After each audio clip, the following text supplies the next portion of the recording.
കൂൺ കൃഷിക്ക് തുടക്കം, ചെയ്യേണ്ടതും ഒഴിവാക്കേണ്ടതും, ഇതേക്കുറിച്ചുള്ള കാര്യങ്ങൾ നമുക്ക് പറഞ്ഞു തരുന്നു ശ്രീ ജോസ് പ്രകാശ് ആർ. ജോസ് പ്രകാശ് ജി, പരിപാടിയിലേക്ക് സ്വാഗതം. നമസ്കാരം. ഒരു വ്യക്തി അല്ലെങ്കിൽ ഒരു സംരംഭകൻ ആദ്യമായിട്ട് കൂൺ കൃഷിയിലോട്ട് വരാൻ പോകുന്നു അല്ലെങ്കിൽ വരാൻ വേണ്ടി ഉദ്ദേശമുണ്ട്. അങ്ങനത്തെ ഒരാൾക്ക് ഏതൊക്കെ കാര്യമാണ് പ്രധാനമായി ശ്രദ്ധിക്കേണ്ടത്? കൃഷി മൊത്തത്തിൽ ഒരു വലിയ മാറ്റം സംഭവിച്ചിട്ടുണ്ട്. പരമ്പരാഗത കൃഷി രീതിയിലേക്ക് പോവാതെ ആധുനിക കാലത്തെ പുതിയ ടെക്നോളജികളിലേക്ക് നമ്മൾ വരണം. അതുകൊണ്ട് തന്നെ കുറച്ച് നന്നായിട്ട് പരിശീലനം മനസ്സിലാക്കണം. ആദ്യത്തെ ഘടകം അത് തന്നെയാണ്, പരിശീലനം തന്നെയാണ്.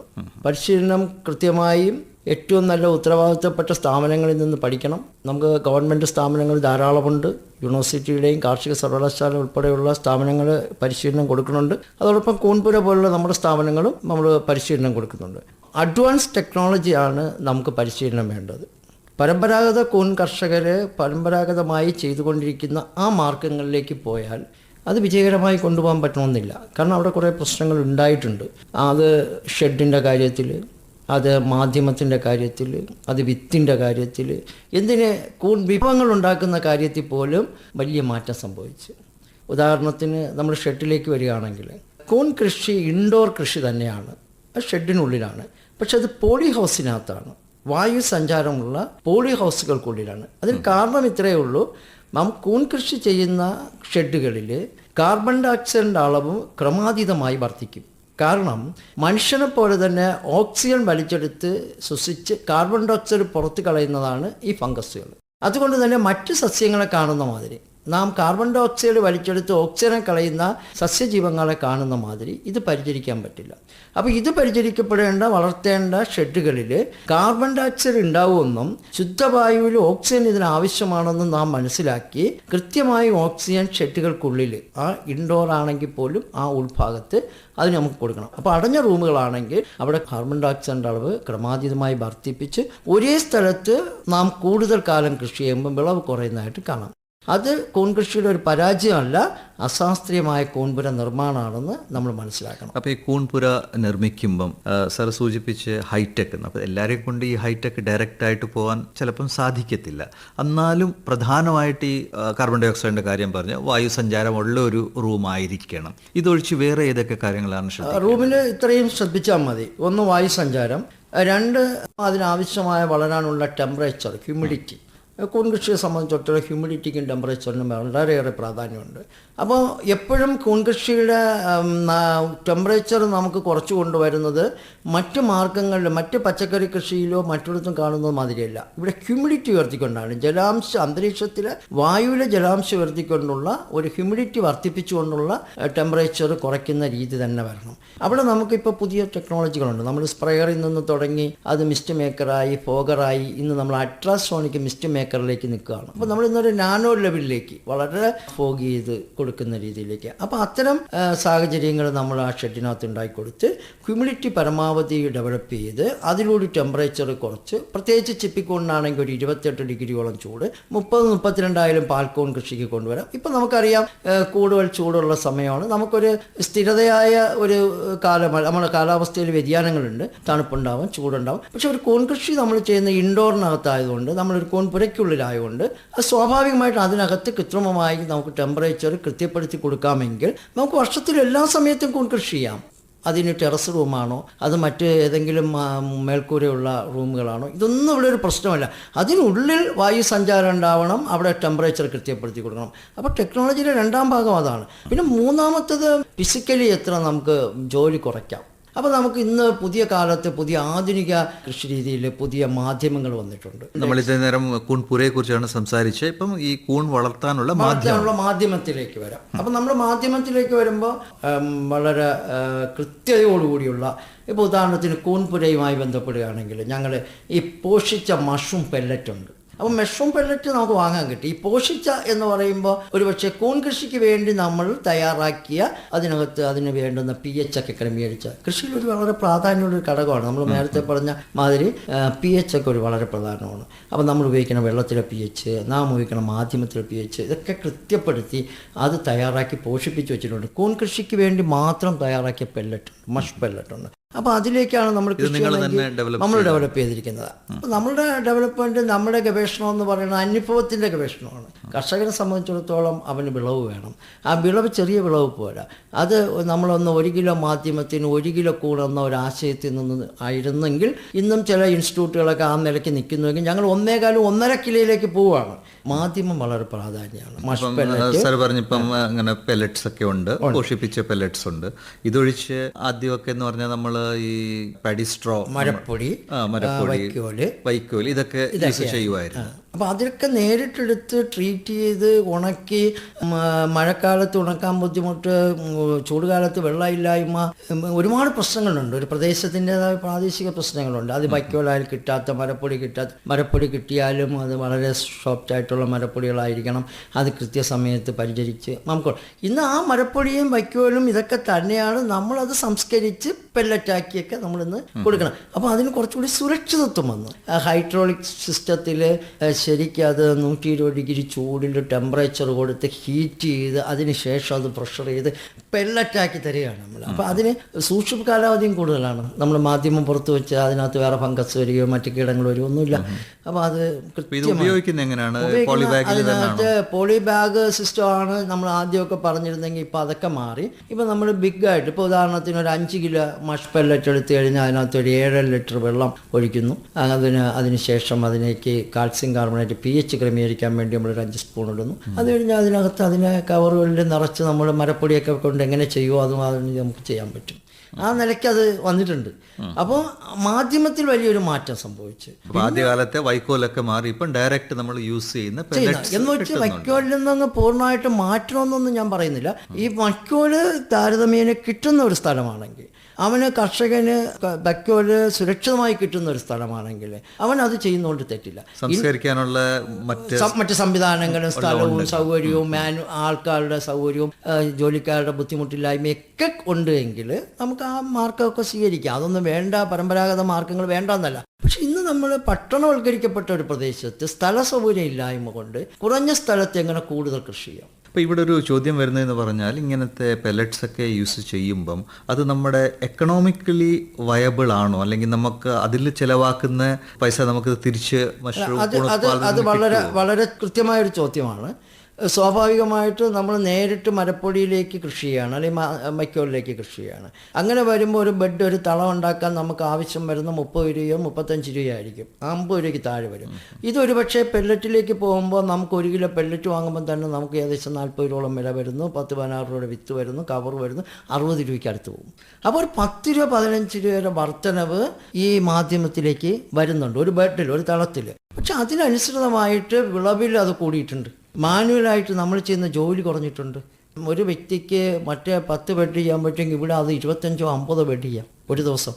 അപ്പം നമുക്ക് ഒരു 10 രൂപയോ 15 രൂപയോ ഒരു തളമുണ്ടാക്കാൻ വർധനമുണ്ടായിട്ടുണ്ടെങ്കിൽ അത് സുരക്ഷിതമായി വിളവ് കിട്ടുമെന്നുള്ള ഉറപ്പുള്ള മാധ്യമമായി മാറിയിട്ടുണ്ട്. ഇന്ന് 2 നമുക്ക് ഈ പറഞ്ഞ പോലെ കൂടുതൽ എണ്ണം നമുക്ക് ഉണ്ടാക്കാൻ പറ്റും. പിന്നെ ഈ പെല്ലറ്റ്സ് നമ്മുടെ ബാഗ്സിലും ഇടാം, പിന്നെ ഈ റാക്സിലിടാം, നമുക്ക് പോട്ട് ഇതിലിടാം, പിന്നെ നമുക്കിപ്പോൾ കണ്ടെയ്നറുകൾക്കുള്ളിലാക്കാം, ബോട്ടിലുകൾക്കുള്ളിലാക്കാം. എന്തൊക്കെ മാർക്കറ്റിലും മറ്റ് മാധ്യമങ്ങൾ വെച്ച് കൃഷി ചെയ്യുന്നുവോ അവിടെയെല്ലാം ഈ പെല്ലറ്റ് ഉപയോഗിക്കാം. ഇപ്പൊ മാധ്യമം കഴിഞ്ഞാൽ ഏറ്റവും പ്രധാന ഘടകം നമ്മൾ വിട്ട് എന്ന് പറഞ്ഞാൽ സ്പോന്.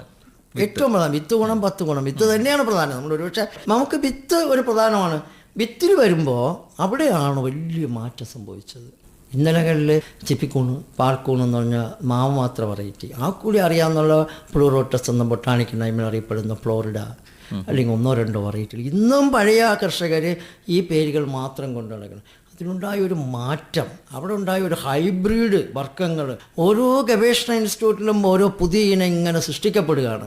ഇന്ന് ചിപ്പിക്കൂണിൽ തന്നെ pink oyster, grey oyster, white oyster, blue oyster, yellow oyster, ഇങ്ങനെ തുടങ്ങി ഒട്ടനവധി വെറൈറ്റികൾ, HCO എന്നും CO2 എന്നും പലതരത്തിൽ, EOS എന്നും, ഫ്ലോറിഡയുടെ ഹൈബ്രിഡ് വെറൈറ്റികൾ, വൈറ്റ് ഓയിസ്റ്റർ വെറൈറ്റി, അങ്ങനെ വെറൈറ്റികളുടെ ഒരു വിപ്ലവം സംഭവിച്ചു. അവിടെ അതിനകത്ത് 3 കാര്യങ്ങളാണ് പ്രധാനമായിട്ട് ശ്രദ്ധിക്കുക. ഒന്ന്, എന്തിന് വെറൈറ്റി ഉണ്ടായി എന്ന് ചോദിച്ചാൽ ഉൽപ്പാദനക്ഷമത വർദ്ധിപ്പിക്കുക.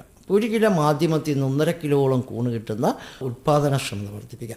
2, ഇതിനകത്ത് മാംസളീയത അതിൻ്റെ വലിപ്പം കൊണ്ടും കാഴ്ച കൊണ്ടും രൂപം കൊണ്ടും ടേസ്റ്റ് കൊണ്ടും ഗുണം കൊണ്ടും ഒരു പ്രത്യേക വലിപ്പത്തിൽ ഉണ്ടാക്കുക.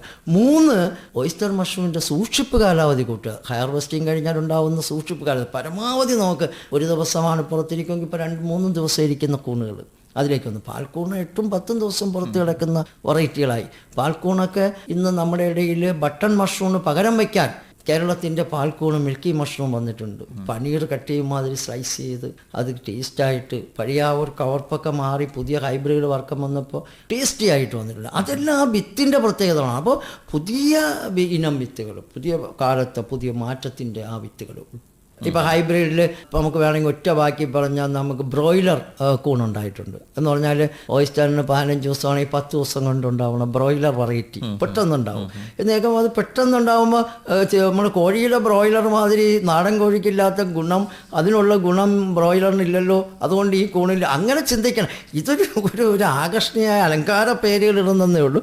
പരമാവധി നേരത്തെ അതിനകത്ത് വിളവെടുക്കാൻ പറ്റുന്ന രീതിയിൽ അതിൻ്റെ മൈസീലം വളർന്നത്, ഒരുപക്ഷെ അതിന് ഫാസ്റ്റ് ഗ്രോത്ത് അതിലേക്ക് വരുന്നുണ്ട്.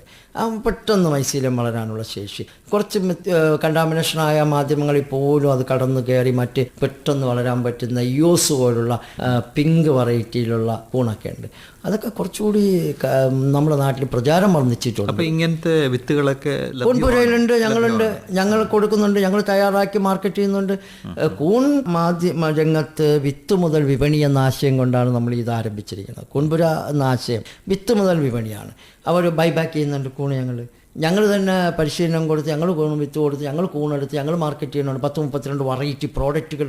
അവിടെ നമ്മൾ ശ്രദ്ധിക്കേണ്ട അടുത്തൊരു കാര്യം എന്ന് പറയുന്നത് ഇതിൻ്റെ ബൈ പ്രോഡക്റ്റ് അല്ലെങ്കിൽ ഇതിൻ്റെ വിഭവങ്ങളിലാണ്. നമുക്ക് നമ്മുടെ പരമ്പരാഗത കൂൺ പാചകങ്ങൾ കഴിക്കുന്ന രീതി ഒരു ഉച്ചിച്ച് പ്രായമുള്ള ആളുകളോട് ചോദിച്ചാൽ അത് ചുട്ട് കഴിക്കും. അത് കഴിഞ്ഞ ആളുകൾ ചിലപ്പോൾ അത് തോരൻ വെച്ചും മെഴുക്ക് പുരട്ടി അവിയൽ വെച്ചും ഒക്കെ കഴിക്കുന്ന ഒരു കാലത്തിലേക്ക് വന്ന് ബിരിയാണിയിലേക്ക് എത്തിയെന്ന് പറയാം. ഒരു സാഹചര്യത്തിലേക്കൊക്കെ മഷ്റൂം ബിരിയാണി എന്നോ കട്ട്ലറ്റ് എന്നോ സമോസ എന്നൊക്കെ എത്തിയെന്നുള്ള ആ ഒരു റേഞ്ചിലെത്തി നിൽക്കുന്നുവെന്ന് നമ്മൾ ചിന്തിക്കുമ്പോഴും കൂണിൻ്റെ ഭക്ഷണ രീതിയിലുണ്ടായ അല്ലെങ്കിൽ വിഭവങ്ങളുടെ രീതിയിൽ വലിയൊരു മാറ്റം സംഭവിച്ചിട്ടുണ്ട്. അപ്പം നമുക്ക് മാർക്കറ്റിലേക്ക് എത്തിക്കുമ്പോൾ വീണ്ടും നമ്മളൊരു കാര്യം കൂടി ശ്രദ്ധിക്കും, നമ്മളൊരു ബ്രാൻഡിലായിരിക്കണം. പഴയതുപോലെ കൂണുണ്ടാക്കി ലോക്കൽ ഏരിയയിൽ നാട്ടിൽ 2-3 പേർക്ക് കൊടുക്കുന്നില്ല. നമ്മൾക്കൊരു മാർക്കറ്റ് മാറിയിട്ടുണ്ട്. ഇന്ന് ഓൺലൈൻ മാർക്കറ്റ് ഡോറിലാണ് സെയിൽ. നമ്മളിന്ന് ഹൗസ് നേരിട്ട് കൊടുക്കുകയാണ്. അല്ലെങ്കിൽ വലിയ സൂപ്പർ മാർക്കറ്റിൻ്റെ ഹൈപ്പർ മാർക്കറ്റിൻ്റെ കാലത്താണ്. അപ്പോൾ ആ കാലഘട്ടത്തിൽ അവിടെ നമ്മളൊരു ബ്രാൻഡഡ് ആവണം. നമ്മളിന്നൊരു പ്രോഡക്റ്റിന് അതിനെ പേര് നൽകി അതൊരു പ്രോഡക്റ്റായിട്ട് ഒരു പേരറിയപ്പെടുന്ന പേരിൽ നമ്മളൊരു കർഷകൻ അറിയപ്പെടണം. ഐഡൻറ്റിറ്റി ആയിട്ട് മാറണം. അല്ലാണ്ട് പണ്ടത്തെ പോലെ കുറച്ച് പച്ചക്കറി കൃഷി ചെയ്യുന്ന ആൾ അല്ലെങ്കിൽ കൂൺ കൃഷി ചെയ്യുന്ന ആളുകളെ കർഷകൻ എന്ന പദത്തിന് പകരം അവിടെ ഒരു ബ്രാൻഡഡ് പേര്, ഒരു വ്യക്തിക്ക് ആ വ്യക്തിത്വം നിലനിർത്തുന്ന ആ പേരിനല്ല, അവിടെ ഒരു ബ്രാൻഡ് പേര് നൽകി നമ്മുടെ രാജ്യത്തിൻ്റെ ഭക്ഷ്യസുരക്ഷാ രജിസ്ട്രേഷനൊക്കെ എടുത്ത് നിയമവിധേയമായി ഒരു ബ്രാൻഡഡായിട്ട് നമ്മളത് മാർക്കറ്റിലേക്ക് എത്തിക്കുകയും അവിടെ നമ്മൾ ശ്രദ്ധിക്കുകയും ചെയ്യുകയാണെങ്കിൽ ഒരുപക്ഷെ കേരളത്തിൻ്റെ ഒരു മുഖ്യധാര തൊഴിലിടമായി നമുക്ക് ഈ കൂൺ കൃഷിയെ കൊണ്ടുപോകാം. കൂൺ കൃഷി അനുബന്ധ വ്യവസായത്തെയും നമുക്കൊരു തൊഴിൽ രഹിതരുടെ ഒരു തൊഴിലിടമായി നമുക്ക് കൊണ്ടുപോകാം. അതിന് സംശയമൊന്നുമില്ല. ജോസ് പ്രകാശ്, താങ്കൾ മാറുന്ന ഈ സമയത്തോട് അനുബന്ധിച്ച് നമുക്ക് എങ്ങനെയാണ് കൂൺ കൃഷി ചെയ്യേണ്ടതെന്ന് ഉള്ള കാര്യം ഇത്രയും നേരം നമുക്ക് പറഞ്ഞു തന്നു.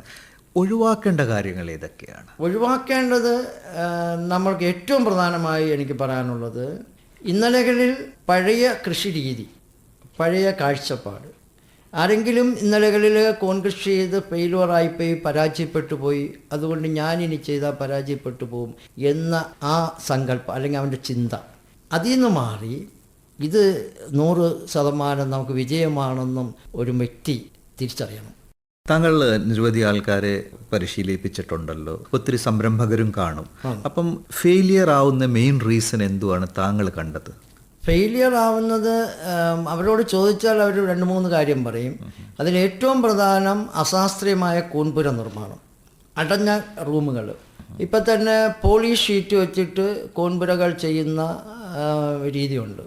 ഞാനതിനെതിരെ പരമാവധി പ്രചരിപ്പിക്കുന്നുണ്ട്. പോളി ഷീറ്റുകൾക്കുള്ളിലല്ല, പോളി നെറ്റിലാണ് അത് ചെയ്യേണ്ടത്. വായുസഞ്ചാരം സൂചിപ്പിച്ച മാതിരി അത് ഞാൻ നേരത്തെ പറഞ്ഞു കഴിഞ്ഞു. അപ്പോൾ അവിടെ നമ്മൾ അടഞ്ഞ റൂമുകളിലാണ് കൂൺ കൃഷി ചെയ്യുമെങ്കിൽ വിളവ് ഉൽപ്പാദനം ഗണ്യമായി കുറയുമെന്നുള്ള കാര്യത്തിൽ യാതൊരു സംശയമില്ല. രണ്ടാമത് നമ്മൾ ശ്രദ്ധിക്കേണ്ടത്, അല്ലെങ്കിൽ നമുക്ക് ശ്രദ്ധിക്കേണ്ട കാര്യം, നമുക്ക് ഈ കൂൺ വളർത്തുന്ന മാധ്യമവും വിത്തും കൃത്യമായി വിശ്വസനീയമായ സ്ഥാപനങ്ങളിൽ നിന്ന് തന്നെ വാങ്ങണം. അതിൻ്റെ വിത്ത് നിർമ്മാണത്തിൽ വളരെ കാര്യമായും ആ മേഖലയിൽ നിൽക്കുന്നവർക്കറിയാം. ഇതിൻ്റെ ഫസ്റ്റ് ജനറേഷൻ, സെക്കൻഡ് ജനറേഷൻ എന്ന് പറഞ്ഞിട്ട് ഇത് F1 എന്നൊക്കെ പറഞ്ഞ് ഇതിനെ മൾട്ടിപ്ലിക്കേഷൻ ചെയ്യും. അതായത് മദർ സ്പോണിൽ നിന്ന് സ്പോണിലേക്ക് കൊണ്ടുവരും. വെറും കച്ചവട താല്പര്യം മാത്രമായിരിക്കുന്ന സ്ഥാപനങ്ങളെ സംബന്ധിച്ചിടത്തോളം അവർ വീണ്ടും 3, 4 തലമുറ ഇതിനെ തന്നെ വെച്ച് ഓരോ വിത്തിനെയും അവർ വീണ്ടും അത് സ്പോണിലേക്ക് മാറ്റി. അതാണ് സ്പോൺ എന്ന് പറയുന്നത്. അപ്പോൾ ഫസ്റ്റ് കൾച്ചറിങ്, ടിഷ്യൂ കൾച്ചറിങ് കഴിഞ്ഞ് ഫസ്റ്റ് കൾച്ചറിങ് കഴിഞ്ഞ mother spawn, spawn to spawn, F1 spawn, first spawn. ആ സ്പോണിന് കിട്ടുന്ന ആ ഒരു വിളവ് മറ്റ് സ്പോണിൽ കിട്ടില്ല.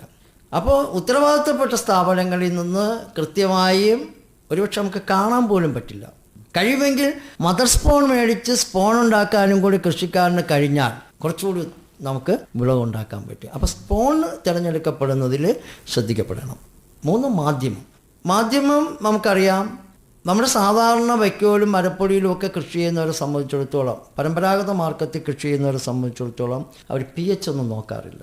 പ്രത്യേകിച്ച് സാൾട്ട്, ഉപ്പ് രസം ഈ വൈക്കോലിലും ഒക്കെ കൂടുതലായിട്ട് കാണുന്നുണ്ട്. പല പാടശേഖരങ്ങളുടെയും അവിടുത്തെ വാട്ടറിൻ്റെ പ്രത്യേകത കൊണ്ടാണ് അവിടുത്തെ pH. ഇപ്പോൾ കുട്ടനാട്ടിലുള്ളതായിരിക്കില്ല പാലക്കാട്. അവിടെ രണ്ട് പ്രദേശത്തും 2 വ്യത്യസ്തമായിട്ടുള്ള വെള്ളമാണ്. അതിൻ്റെ pH, മണ്ണാണ്, എല്ലാം വ്യത്യാസമാണ്. അപ്പോൾ നമുക്ക് ഏതെങ്കിലും ഒരു മാധ്യമം എടുത്ത് നമ്മൾ പെട്ടെന്ന് വൈക്കോലല്ലേ എന്ന് പറയുമ്പോൾ എല്ലാ വൈക്കോലിനും ഒരേ വൈക്കോലായി കണക്കാക്കേണ്ട. അതിനകത്തുള്ള പോഷിപ്പിച്ച അല്ലെങ്കിൽ അതിനകത്തുള്ള ഈ പറഞ്ഞ pH ഒക്കെ നോക്കി കൃത്യതയോടുകൂടി ചെയ്യണം. അത് നമ്മൾ നോക്കണം. നമ്മൾ ഉപയോഗിക്കുന്ന വെള്ളം പോലും നമുക്ക് ശുദ്ധമായിരിക്കണം. ശുദ്ധം എന്ന വാക്കിനേക്കാളും എനിക്ക് പറയാം pH ക്ലിയർ ആയിരിക്കണം. ശുദ്ധത ചിലപ്പോൾ നമ്മൾ വീട്ടിൽ ഉപയോഗിക്കുന്ന കിണറുകളിലെ വെള്ളവും നമ്മളുടെ കോർപ്പറേഷൻ വാട്ടറൊക്കെ ആയിരിക്കും നമ്മൾ ഉപയോഗിക്കണം. പക്ഷേ pH വേരിയേഷൻ പോലും ഈ മൈസീലത്തിൻ്റെ വളർച്ചയെ ബാധിക്കുന്നുണ്ട്, അതിൻ്റെ ഗ്രോത്തിനെ ബാധിക്കുന്നുണ്ട്. അത് വിളവിനെ ബാധിക്കും. വിളവ് തന്നെയാണല്ലോ നമ്മളെ വരുമാനത്തെ ബാധിക്കുന്നത്. അടുത്ത് നമ്മൾ എനിക്ക് പറയാനുള്ള പരാജയ കാരണങ്ങളിൽ ഒന്ന് ഇതിൻ്റെ മാർക്കറ്റ്. ഇപ്പോൾ അത്യാവശ്യം തിരക്കേടില്ലാത്ത വിലയുള്ളതാണ് കൂണ്. അപ്പോൾ കൂണ് റെഗുലർ യൂസായില്ല എങ്കിൽ, എന്ന് വെച്ചാൽ ദൈനംദിന ഭക്ഷണമായില്ല എങ്കിൽ, ഒരു പ്രദേശത്ത് ഒരു കൂൺ കൃഷിക്കാരന് അവന് ദൈനംദിനം ഇത് വിൽപ്പന നടത്തി ജീവിക്കാൻ പറ്റില്ല. അപ്പം ഇന്ന് നമുക്ക് റെഗുലറായിട്ട് കഴിച്ചുകൊണ്ടിരിക്കുന്ന ഏത് വിഭവങ്ങളാണോ, ഭക്ഷണമാണോ, ആകാംക്ഷയും താല്പര്യവും കൂടുതൽ കാണിക്കുന്ന ഏതാണോ ആ മാതിരി ഇതിനെ മാറ്റണം. അപ്പം അങ്ങനെ ഒരു സ്ഥിര വിപണി ഉണ്ടാകണം. സ്ഥിര വിപണിക്ക് സ്ഥിര ഉപയോഗം വേണം. ജോസ് പ്രകാശ്, താങ്കളുടെ അടുത്ത് ഇത്രയും നല്ലൊരു ചർച്ച ചെയ്യാൻ സാധിച്ച്, എങ്ങനെയാണ് ഒരു ആൾ പുതുതായി മഷ്റൂം കൾട്ടിവേഷൻ അല്ലെങ്കിൽ കൂൺ കൃഷിയിൽ വരുമ്പം ഏതൊക്കെ കാര്യങ്ങളാണ് ശ്രദ്ധിക്കേണ്ടത്, പരാജയത്തിനുള്ള കാരണങ്ങൾ എന്തൊക്കെ ആവാനുള്ള സാധ്യതകളുണ്ട്, താങ്കൾ നല്ലതുപോലെ തന്നെ നമ്മുടെ ശ്രോതാക്കൾക്ക് പറഞ്ഞു കൊടുത്ത് വളരെ നന്ദി. Thank you sir.